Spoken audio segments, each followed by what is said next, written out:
días a todos. La verdad es que es un placer estar aquí. Tengo que decir que es mi primera vez. Entonces, y veo que ya llevamos 9 jornadas de divulgación. Entonces, bueno, para mí también es un reto, ¿no?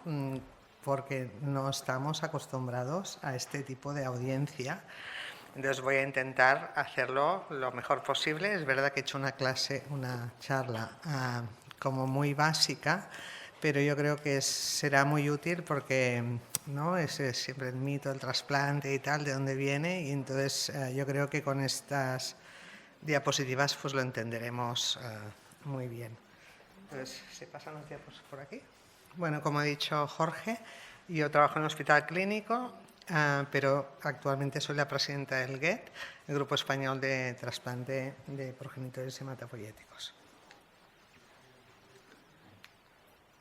Bueno, y esta es la diapositiva más importante de mi charla. Es decir, aquí hemos hablado de muchas terapias génicas, de los CARs, pero os quiero decir que el trasplante de progenitores hematopoyéticos, el trasplante de médula, es la terapia celular más antigua que hay, que es la estándar y que ya ha demostrado y que ha curado a muchísimos pacientes. Es decir, ahora se habla mucho de terapia celular, del CAR, de terapia génica, pero recordaros que ya hace mucho tiempo que hacemos terapia celular y de hecho el trasplante es el ejemplo, ¿no? Y es la terapia celular más estandarizada, normalizada y que se trasplanta en todo el mundo.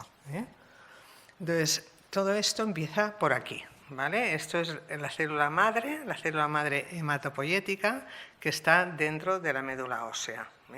Esta es la célula, la protagonista principal, y esta célula está dentro de todo lo que es el esqueleto de cualquier individuo, porque es, entre comillas, la fábrica de la sangre, ¿no? Está dentro del hueso y ahí es donde se fabrica la médula ósea, y en la médula ósea la célula principal es esta célula madre. Entonces, esta célula madre, aquí a la izquierda, se va diferenciando en blanco la primera línea. Mientras se diferencia, esto ocurre dentro de la médula ósea. Y a medida que se forman los elementos sanguíneos maduros, salen a la sangre periférica, que es la columna en medio. Incluso algunas de estas células sanguíneas que ya salen a la sangre periférica, algunas de ellas son como muy profesionales y se ponen dentro de ciertos órganos vitales, como puede ser el hígado, el cerebro, el pulmón, pero que realmente se originan en la médula ósea. Entonces, hay muchas posibilidades de que haya errores o que que alguna de estas células se vuelva mala, y según dónde se produce este error, tenemos todas las enfermedades hematopoyéticas, todas. Si el defecto está en la célula madre principal, se produce una enfermedad que se llama aplasia medular. Esto no es una enfermedad maligna, es una enfermedad que no hay progenitores porque no hay médula ósea o funciona de forma defectuosa. Pero depende de dónde esté el error, tenemos todas las enfermedades. En azul tenemos las neoplásicas, las cancerosas, las malignas, pero igual el error está en los linfocitos, ¿no? En los linfocitos que son deficientes. ¿Por qué? Porque de forma congénita hay un error y entonces tendremos las inmunodeficiencias. O tenemos el error en esta célula profesional que se mete en los órganos, ¿vale? Entonces tendremos las enfermedades que se llaman de depósito. Estos no son enfermedades malignas, no son neoplásicas, no son cánceres. Son enfermedades derivadas de un error del desarrollo o que durante el desarrollo hay una mutación y desarrollan estas enfermedades. Pues bien, todo esto se restaura y se puede curar con un trasplante de progenitores hematopoyéticos, porque lo que hacemos es aportar un progenitor sano. Entonces, esté donde esté el problema, esté en esta célula de la izquierda, esté aquí mientras se desarrolla en la médula, o esté en la sangre periférica, o esté en el órgano final, esto se cura con la mejor terapia celular que existe, que es el trasplante de progenitores hematopoyéticos. Me olvido de decir, y ahí está Eduardo, que también la serie eritroide, ¿no?, que decimos congénita, hay un error congénito, están las talasemias, están las drepanocitosis, pues eso también se restaura con un órgano sano, ¿vale? Si seguimos por aquí, es muy simple. Aquí tenemos al paciente de la izquierda que está rojo porque está muy enfermo, ¿vale? Y aquí tenemos al donante, el de la derecha. Entonces, ¿cómo hacemos esto? Que parece muy fácil, ¿no?, cuando lo explicas. Entonces, a nuestro paciente le damos una quimioterapia intensiva, lo limpiamos de enfermedad y el donante, en su médula ósea, que tiene todas estas células madre sanas, las verdes, se las administramos al paciente y lo curamos. Este es el principio del trasplante de médula ósea. Entonces, hay otro concepto distinto. Jorge me decía, sobre todo habla de las cosas no malignas. ¿Vale? Entonces, hay otro concepto muy distinto, que es lo que se llama el trasplante en las enfermedades autoinmunes. Las enfermedades autoinmunes son enfermedades muy variadas, donde el problema está en que, para que lo entendamos, los linfocitos propios del individuo atacan a sus propios órganos. Por ejemplo, en la esclerosis múltiple tenemos un linfocito disfuncionante que ataca su propio cerebro. O la enfermedad de Crohn, lo mismo en el tubo digestivo. O en la esclerodermia o en la esclerosis sistémica, el problema está en que también el sistema inmunológico propio ataca sus propios tejidos subcutáneos, la piel y otros órganos. Pues bien, no se sabe muy bien exactamente cuál es la patogenia, decimos nosotros, no sabemos muy bien cómo se produce esta población linfoide malfuncionante, si es bien porque es un defecto de esta célula madre o bien que en el desarrollo de la hematopoiesis, ¿no?, del desarrollo de la diapositiva que os he enseñado, pues hay una alteración de los mecanismos que regulan este desarrollo y finalmente lo que producen es una enfermedad autoinmune. Pues bien, lo que hace lo que se llama el trasplante autólogo, que no es un trasplante de verdad, sino son las propias células del paciente, son capaces de reinicializar el sistema linfoide que no funciona bien. ¿Entendéis? Es en modo simplista, que es lo que les explicamos a los pacientes, cuando el ordenador se te estropea, lo apagas y lo vuelves a encender. Pues esto sería una cosa parecida, ¿no? Y de esta manera, probablemente, la forma que el trasplante autólogo restaura esto sería porque mejora los mecanismos reguladores.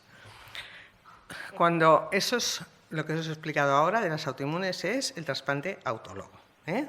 Entonces, cuando hacemos un trasplante alogénico, parecido a la gráfica que os he enseñado de los dos, ¿no?, del paciente y del donante, pues aquí tenemos a nuestro paciente que está negro porque está muy enfermo, le damos una quimioterapia de tratamiento de la leucemia, lo ponemos gris, que no significa que esté curado, está más gris, está mejor, y luego lo preparamos, lo acondicionamos para recibir las células del donante, que es este señor que está arriba, y finalmente se queda blanco y se cura.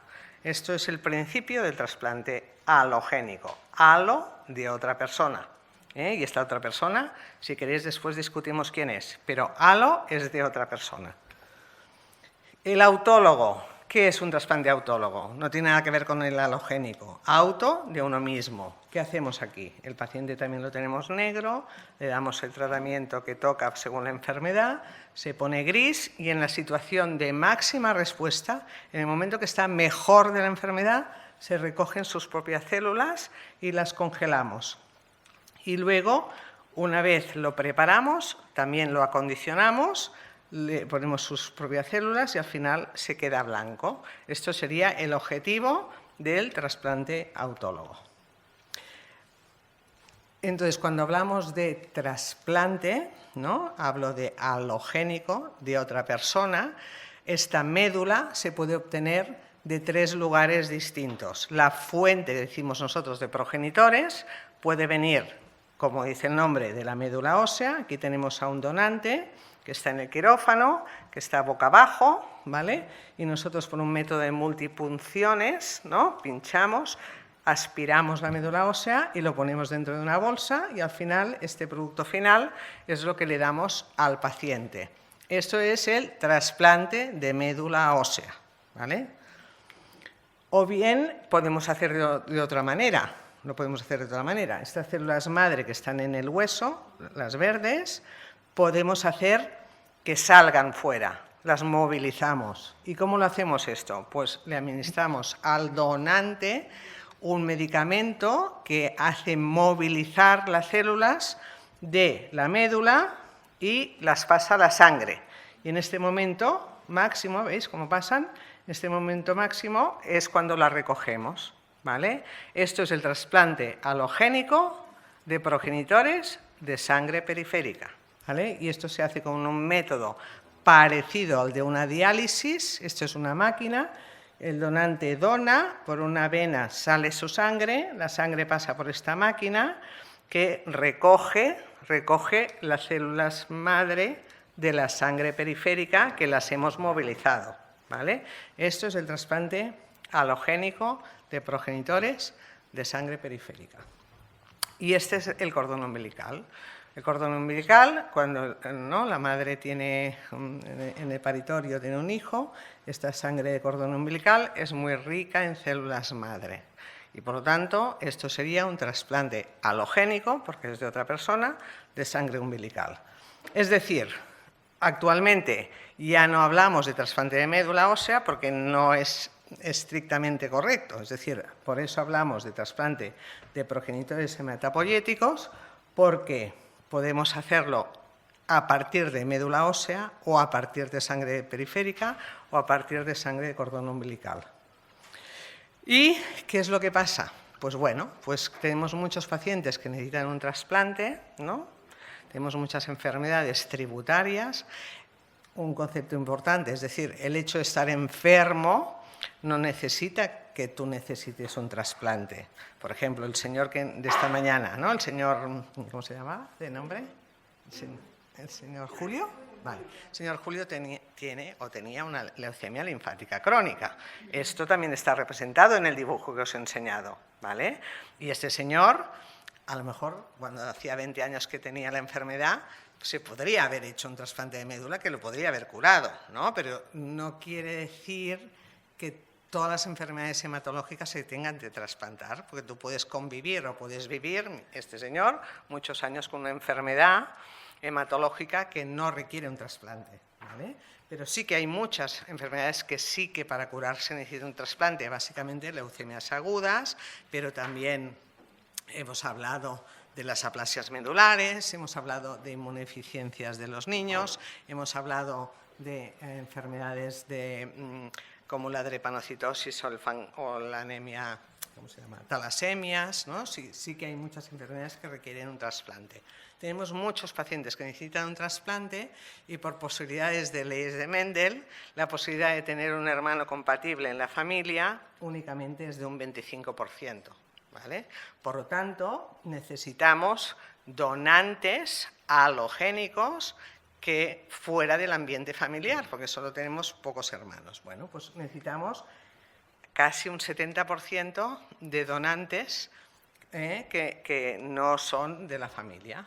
Y esto fue gracias a la creación de los registros internacionales que se pueden hacer trasplantes de donantes voluntarios, altruistas, que le llamamos no emparentados. Es decir, Pues esto, el primero de todos fue un registro británico, que es el año 84, fue el primer registro que se creó.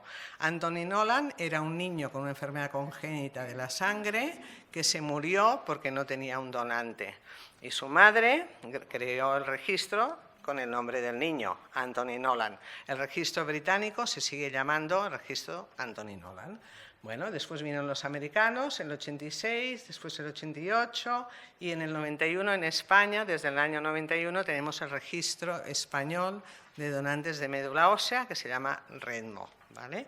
Entonces, todos estos registros, y aquí nos faltan muchos otros, nos falta el francés, el italiano, el alemán, entonces todos estos registros están unificados y tenemos los donantes, todos estos donantes, en una única base de datos gigante que actualmente tiene alrededor de 45 millones de personas. Es gracias a estas personas que podemos hacer los trasplantes que actualmente hacemos. Yo en mi unidad, por ejemplo, de los 20 pacientes que tengo ingresados, fácil 15 son de donantes no emparentados, porque cada vez, eso que os digo, las familias tenemos menos hijos, por lo tanto las posibilidades de tener familiares compatibles es menor.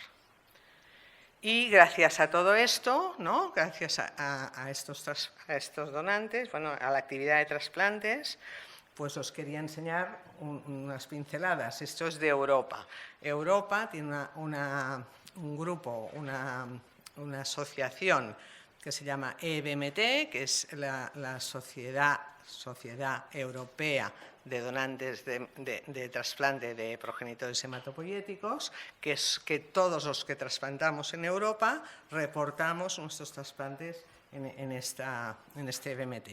Y de forma periódica publica la actividad, ¿vale? Y aquí, donde veis que a lo largo de los años la línea azul es el número de trasplantes halogénicos que se han hecho a lo largo de los años, ¿vale? Y como veis allí, el rojo, la línea roja, la mayoría son de donantes no emparentados, ¿vale? Y la azul es la de los hermanos compatibles. Y en España, ¿vale? La ONT también de forma periódica publica la actividad española. La actividad española, el verde, que es más fuerte, que es el de abajo, ese es el trasplante autólogo, que es el que os he dicho que es del propio paciente. Es un procedimiento mucho más sencillo, mucho más fácil y por eso se hace más. Y la doctora Mariví esta mañana nos ha explicado, casi todos los pacientes con mieloma se trasplantan, excepto los muy mayores. Pues ahí, esos están ahí, en los naranja ahí, el verde fuerte. Y arriba, en blanco y en amarillo pálido, están los halogénicos. Los no emparentados, veis, siempre es más que los familiares. Y bueno, y con esto nada más, deciros que otra vez que el trasplante pues, es una de las... Bueno, es la terapia celular que lleva consolidada desde hace muchos años y que gracias a ello pues, ha podido salvar muchas vidas. Nada más. Pues muchas gracias, Montse. Para ser la primera vez ha estado muy, muy bien. ¿El qué? Que para ser la primera vez ha estado muy, muy bien Gracias. en este foro. No sé si tenéis alguna pregunta. Yo quería preguntar, menos mal que tengo preguntas.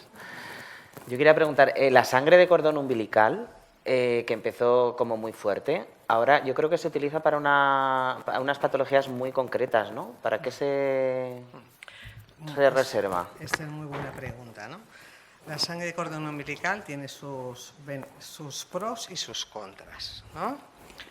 Pros es que para trasplantar con una sangre de cordón umbilical la exigencia de compatibilidad no es tan alta, ¿vale?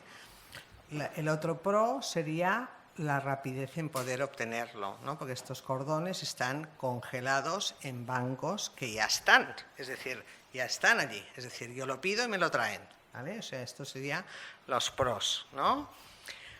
Los contras es que para paciente adulto es la cantidad final es muy poca, porque nosotros siempre calculamos por peso de paciente, ¿vale? Entonces, si mi paciente, yo qué sé, pesa 90 kilos, el cordón no le llega ni a la punta del dedo, ¿entendéis?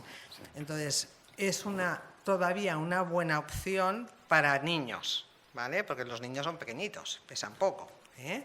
Y también es verdad que hay enfermedades de niños que van muy bien con el trasplante de cordón umbilical, ¿vale? Tiene el problema que es un producto muy, ¿cómo explicaría? Muy, no frágil, no, pero es, claro, acaba de nacer, no tiene ninguna memoria, es muy naif, ¿entendéis? Entonces no transfiere ningún tipo de inmunidad. Entonces es un trasplante complicado, ¿eh? Porque el problema de la infección es muy importante. Dicho esto, la otra pro os diría que el mundo cada vez está más mundializado, se llama, ¿vale?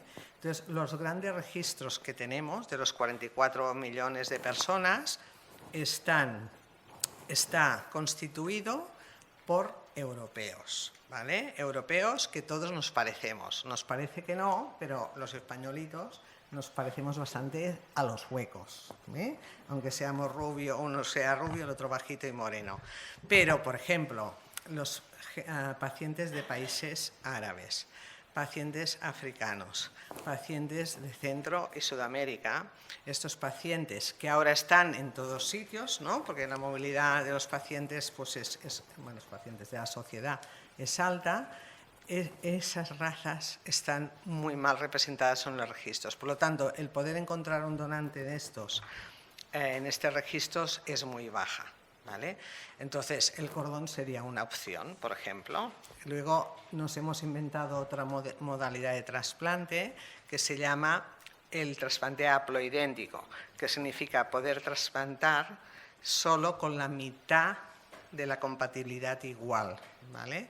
Entonces, esto ha dado cabida a que todos estos pacientes que no encuentran un buen donante en los registros se puedan trasplantar. Muy bien. Eva.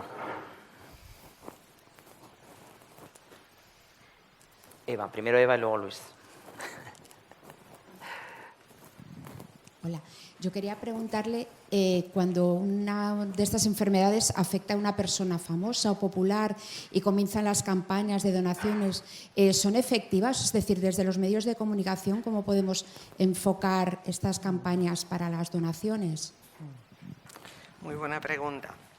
Mira, esto sucede, ya lo sabéis, ¿no? De forma periódica aparece una persona conocida, que en las redes sociales, que no tengo donante, haceros donante, ¿vale? Entonces, mira, yo te diría que de forma, hablando en general, cuantos más donantes mejor, ¿vale? Cuanta más gente done, pues mejor. Pero también te diré que estos 44 millones de personas, ¿vale?, ya engloban muchas posibilidades de encontrar donante para población europea. Otra cosa es para pacientes de otras razas, que eso sí que interesaría que hubiera más donantes, pues africanos, centroamericanos, sudamericanos, de Marruecos. Esto mejoraría la calidad del registro, ¿eh? Dicho esto, cuando hay un paciente famoso que sale en las redes sociales, se hacen donantes, gente, ¿vale? Estos donantes para los registros son malos donantes, ¿vale? Porque son donantes que donan en relación a un suceso concreto, ¿eh? En el sentido que una vez tú te comprometes a ser donante, entras en una base de datos, ¿vale?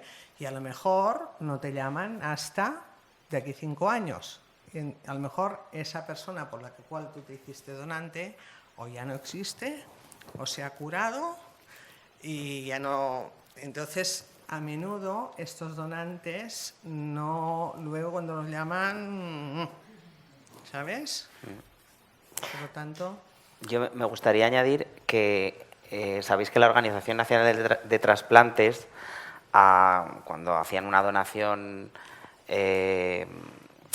teniendo un caso en particular, antes se ponían en contra de estas cosas, pero se han puesto en contacto con nosotros precisamente porque quieren cambiar ese modelo. Entonces quieren ver cómo para no ponerse en contra a esta gente y a asociaciones de pacientes. Entonces, yo sé que están trabajando para cambiar, reconducir ese modelo y nos han contactado para pedirnos ayuda en ese sentido.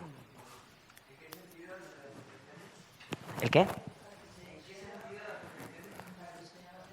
A las asociaciones, no, Sí. no asociaciones, a los llamamientos individuales de médula ósea por un caso concreto. Lo que me nos han refiero. pedido... Sí. Que antes se les No, penalizaba. lo que nos han desde- pedido es que antes, cada vez que había alguien que quería médula para su hijo, siempre nos ponemos todos en contra.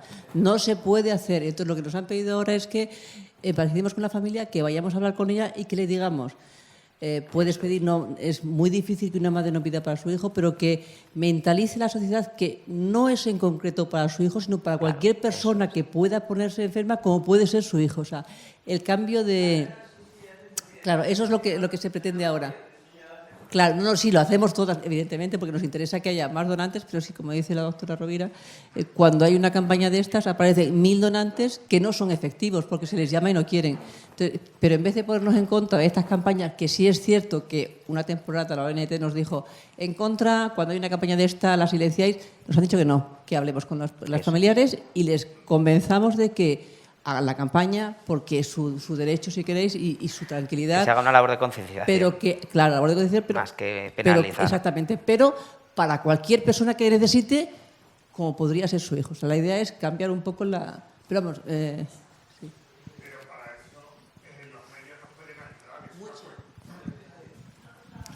Que esto, soy David del Marañón, que pasa con muchas veces con muchas campañas. Lo que tenemos que utilizar es el llamamiento que hace esa persona, pero informando debidamente que no es para esa persona, sino para meterlo o en una base o que contribuya a quien realmente lo necesite. Esto es igual que la donación de órganos. Cuando sale un caso de los niños, que parece que es lo que más conmueve, no va a ser para ese niño o tal, pero si tú te haces donante, le llegará al que la ONT estima que es el que está más en riesgo o más lo necesita. Entonces, lo que nos tenéis que ayudar es a concienciar y a dar información de cómo se gestionan esas donaciones. Que no es porque salga fulanito y va a ir para fulanito, sino que eso va a ser para la sociedad en su conjunto, y la sociedad y nosotros nos hemos dotado de mecanismos para dar eso a quien realmente lo necesita y en la prioridad que se establece clínicamente. Luis tenía una pregunta aquí. Hola, buenos días. Sí, tengo una curiosidad nominativa. ¿Cuándo dejamos de hablar de glóbulos rojos y glóbulos blancos? Yo creo que lo recuerdo del colegio. Y luego, ¿qué volumen de trasplantes tiene un gran hospital como el suyo? Pero, la última pregunta. ¿Cuántos trasplantes hacen en su servicio, en su hospital? Bueno, mira, respecto a la nomenclatura, me parece estupendo. Continúa llamando glóbulos rojos, que es verdad. O sea, los eritrocitos, ¿no? Pues se llaman glóbulos rojos. Pues yo creo que sigue vigente. E incluso en hematología, hablando con los pacientes, utilizamos este término. Y en la calle, cuando alguien habla de los glóbulos rojos, sabe de qué se trata, ¿no? Glóbulos blancos, igual, ¿no? Pues las defensas. Oye, que te suben las defensas. ¿Cuántos glóbulos blancos tengo? ¿Cuántos leucocitos? Pues yo creo que son súper válidos, ¿vale? Entonces, bueno, las unidades grandes de trasplante de España, ¿no? Yo, a la par con Salamanca, Donosti, o sea, tenemos un país que tenemos que estar orgullosísimos de los tratamientos que realizamos y que en todas las comunidades hay unidades de trasplante muy potentes y que lo hacen muy bien. Hay alguna comunidad, por ejemplo Aragón, ¿no?, que todavía tiene que enviar pacientes fuera para hacer trasplantes de donante no emparentado, ¿eh? Esto yo creo que hay que corregirlo en el futuro, sobre todo de cara a los pacientes y a las familias, porque claro, un trasplante no es una operación de apendicitis, ¿sabes? El paciente tiene que estar vinculado al centro que hace el trasplante durante un periodo de tiempo largo, ¿eh? Probablemente no menos de 6 meses, ¿eh? Entonces esto para las familias, el paciente, la familia, el entorno, es muy complicado. Entonces si tienes cerca el centro de trasplante, ya tienes mucha mejora. Dicho esto, estas unidades se mueven entre 100 y 150 trasplantes al año, que es mucho, ¿eh? Por la capacidad. ¿Quién decía antes? ¿Quién decía? Es que no, el Adrián, ¿no?, el de la mañana, que cada vez necesitamos más espacio porque no nos cabe en todo, ¿no? Los trasplantes, los CARs, la terapia génica, cuando haya tratamientos en las unidades, estos hospitales son viejos, ¿no? Y bueno, algunos son nuevos, ¿no? La foto que nos ha enseñado Mariví, madre mía. Pero no tenemos, a todos nos falta capacidad, infraestructura. Necesitamos más camas, necesitamos más consultas, necesitamos... Pues, Carmen.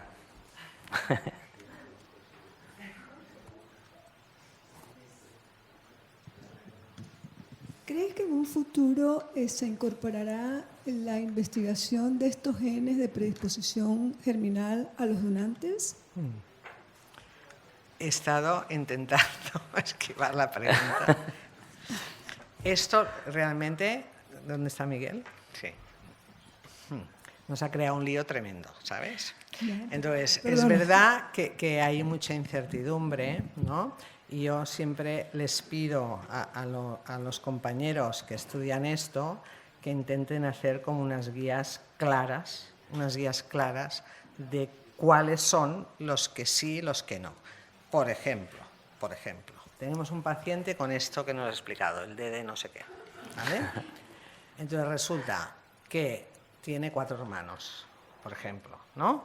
Entonces, claro, esto que en la charla es muy bonito, pues se mira si el hermano los tiene, vale. Entonces significa que tienes que buscar a los 4 hermanos, explicarles, hacerles el estudio, ¿vale?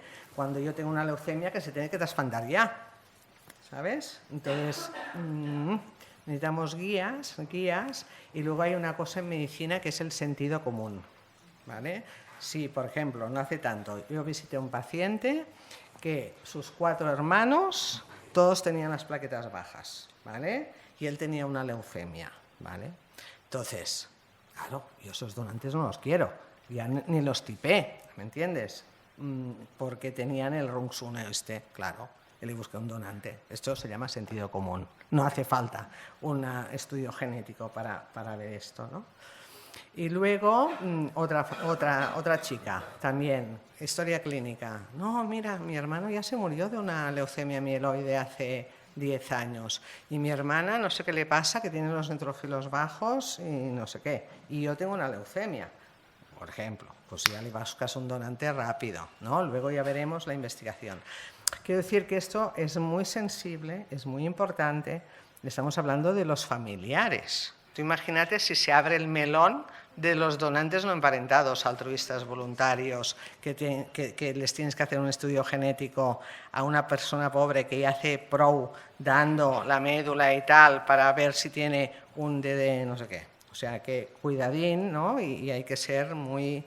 Porque estamos hablando de poder trasplantar a un paciente en un periodo corto de tiempo que puede curarlo y que no se nos vaya a la cabeza esperando el resultado, que el fibroblasto, que ahora de aquí 2 meses, que se ha perdido la muestra, que a lo mejor yo lo hubiera trasplantado.